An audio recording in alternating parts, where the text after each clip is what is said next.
Called citizen journalism.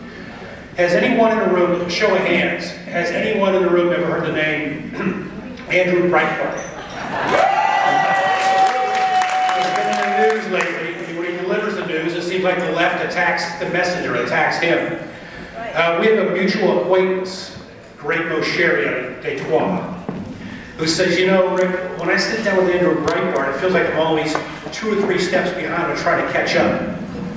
I felt relieved. I thought I was just a dumb one in the room. Listen, at the risk of wasting time, let me introduce a good friend of mine, Andrew Breitbart.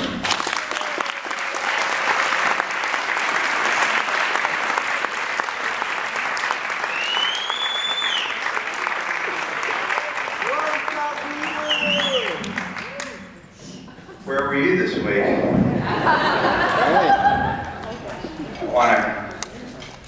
I haven't slept.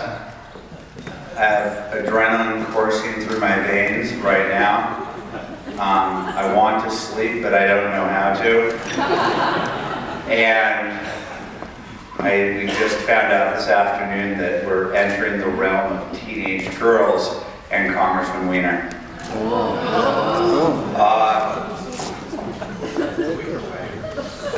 I remember being with Drudge back in 1998, and I watched the slam dunk of slam dunks. It just wasn't the blue dress, it was the cigar. I mean, we're reliving history right now with degeneracy of epic proportion. That's mildly funny if you have a good sense of humor. Well, it's actually really funny if you have a really good sense of humor. And I watched what the mainstream media did with a slam dunk. It was over. I remember the first morning, the first morning the mainstream media started taking this thing seriously. Matt Lauer had on Hillary Clinton when Drudge was reporting this, and he said, "Is it true?" And Hillary said, "It's not true." Okay, but if it were true, Matt said to Hillary, doing his job, would this be serious to you? And she said, "But it's not true." He said, "But if it were true." She said, "But it's not true." But if it were true, and he kept doing it, doing what a reporter should do. Thank you, Matt Lauer, I remember it. And she eventually said, "Well, of course it would be true. Of course it would be true. I mean, of course it would be bad. Of course this would be serious." And that was in January, and the president decided to lie for 8 months. And during that 8 months, the mainstream media got to business with the Democratic Party and liberal interest groups. I call it in my book, the Democrat Media Complex, the natural alliance of the Democratic Party, liberal interest groups, and the mainstream media. They got to business to try and figure out how to put Humpty Dumpty back together again, because he denied that it was happening. Well, I was paying attention. And I was like, whoa, wait a second here. Why are you protecting this guy? He's clearly lying. He's gone out there and he's intimidated witnesses. He told Monica Lewinsky to tell Linda Tripp about the Clinton death list that was always on the internet, to try and intimidate her. I'm like, wow, that's my president. How twisted is that? And I remember Kathleen Willey, who was felt up on the side kitchen.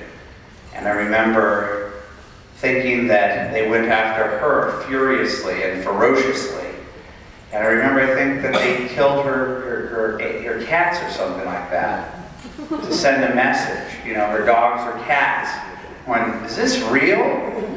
And the American people aren't paying attention to this? And how many times, like in Paula Jones, James Carville went out there and said, you drag a $20 bill through a trailer park, you never know what you're going to get. And I started to pay attention to who these people were. And I said, take note, start paying attention to what they do, and start planning accordingly. And so I learned everything I needed to know when I saw that these people created an escape hatch for President Clinton when what he did was serious by his wife's own standard. yet they were able to extricate himself from his peril when it was found out that there was a blue dress, that he had lied to the country, that he had put us through 8 months of the big lie, that he lied to his cabinet, that he had done unspeakable things, things that were far greater than anything that Clarence Thomas had ever been accused of, yet the country stopped in the pursuit of trying to take that man down. And I started to realize that the mainstream media was evil, and the Democratic Party, which I used to think when I was a shallow, I'm still shallow, I'm from LA, but the Democratic Party, this cannot be the same Democratic Party of my grandparents and my parents' childhood, and like, okay, well, I guess I'm maturing, and I watched what they were able to do to polarize the country, and they created something in that period of time that extricated him, that created sort of like a split nation. I think the Clintons split the nation, and that divide that we have has happened since they split the nation in order to save President Clinton, and was based upon polling that they did. And they found out through their internal polling, I believe it was Stanley Greenberg, they tested everything. They said, what do you feel about the intimidating of witnesses? The American people rang, what do you think about intimidating witnesses? I think that's bad, like 90%. What do you think about lying under oath? That's bad. They said, what about all this, finding out all the sexual business and the talking of the sexual business that's going on out there, and the Starr report? We don't want to hear the sexual stuff. And so they said, okay, we've got something to work with here.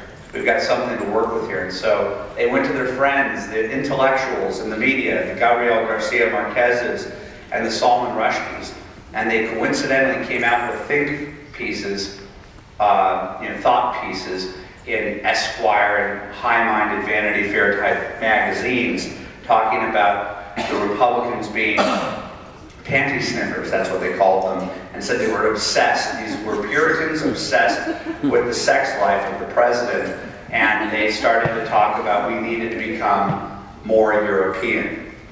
And they came up with a line called "It's just about the sex."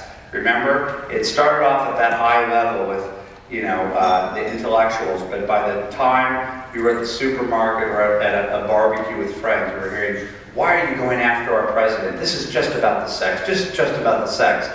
And that's how they were able to split the country. There were people in this room that said, it's not just about the sex. The guy lied, the guy intimidated witnesses, his behavior was abominable towards women. I mean, there's a whole supplantation array of beets and carrots and green peas and Chinese chicken salad filled with bad behavior from this man, but they were able to work with the mainstream media to split the country into two, and we were left with that it's just about the sex, and oral sex is totally lovely between teenagers, and it was just a complete mess. And so it's so funny that I was there with Drudge back then, and I was just so outraged